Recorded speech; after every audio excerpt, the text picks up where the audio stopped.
বাসায় যদি একবার এইভাবে চিকেন নাচোস বানানো যায় তাহলে রেস্টুরেন্টে গিয়ে হাজার হাজার টাকা খরচ করে চিকেন নাচোস খাওয়ার দরকারই পড়বে না।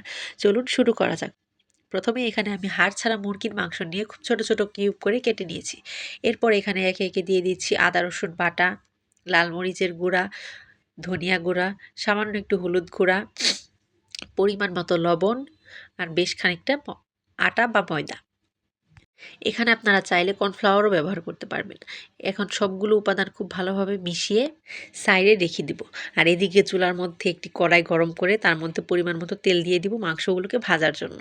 এদিকে মাংস মাখাতে মাখাতে আমার কড়াইয়ের মধ্যে তেলটাও গরম হয়ে গেছে। গরম তেলের মধ্যে মাংসগুলোকে খুব ভালো ভেজে নিব। আর মাংস ভাজার সময় আমার চুলার আঁচ ছিল লো মিডিয়াম হিটে। এই তো মাংসগুলোকে এপাশ ওপাশ নেড়ে খুব ভালো মতো ভাজা ভাজা করে নিতে হবে যাতে মাংসগুলো প্রপারলি কুক হয়ে যায়। আর এদিকে মাংসগুলো ভাজতে ভাজতে আমার দেওর এখানে রুটি কেটে নিচ্ছিল। যেহেতু আমি আগেই রুটি বানিয়ে রাখি, তাই আজকে আর নতুন করে রুটি বানানো লাগেনি। আগের দিনের রুটি সেগুলোকে আজকে ভেজে নাচোচের চিপস বানিয়ে নিব। আর রুটিগুলো কিন্তু আমি আটা দিয়ে বানিয়েছিলাম। আটা দিয়ে রুটি বানালে হয় কি চিপসগুলো খুব ক্রিস্পি হয়।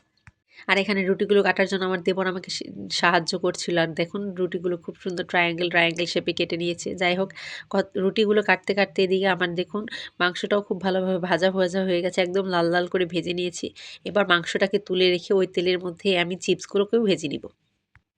চিপসগুলো ভাজার সময় চুলার আঁচ একদম কমিয়ে ভাজতে হবে। না হলে চিপসগুলো পুড়ে যাবে কিন্তু ভেতরে রুটির মতোই লাগবে।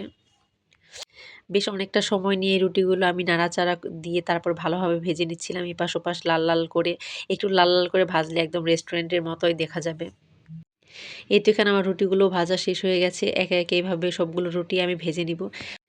এরপর চিপসগুলোকে ডেকোরেশন করার পালা। আর এটা হচ্ছে আমার জায়ের হাতের স্পেশাল একটা পোস্ট ডিমের মেয়োনিজ।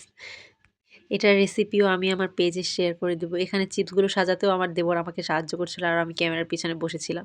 একে একে চিপসের লেয়ার, মাংসের লেয়ার, সস, মেয়োনিজ সবগুলো দিয়ে আবার চিপসের লেয়ার, মাংসের লেয়ার, টমেটো সস, মেয়োনিজ দিয়ে এভাবে সাজিয়ে নিচ্ছিল। আর দেখুন এটা কিন্তু দেখে মনেই হচ্ছে না এটা বাসায় বানানো। দেখে মনে হচ্ছে একদম রেস্টুরেন্টের স্টাইলে বানানো। আপনারাও চাইলে সহজেই যেকোনো সময় বানিয়ে ফেলতে পারবেন এরকম।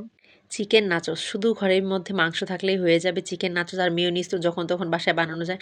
আর দেখুন এটা দেখতে এত লোভনীয় হয়েছিল। দেখে মনেই হচ্ছে না এটা বাসায় বানানো। দেখে মনে হচ্ছে রেস্টুরেন্ট থেকে কিনে আনা।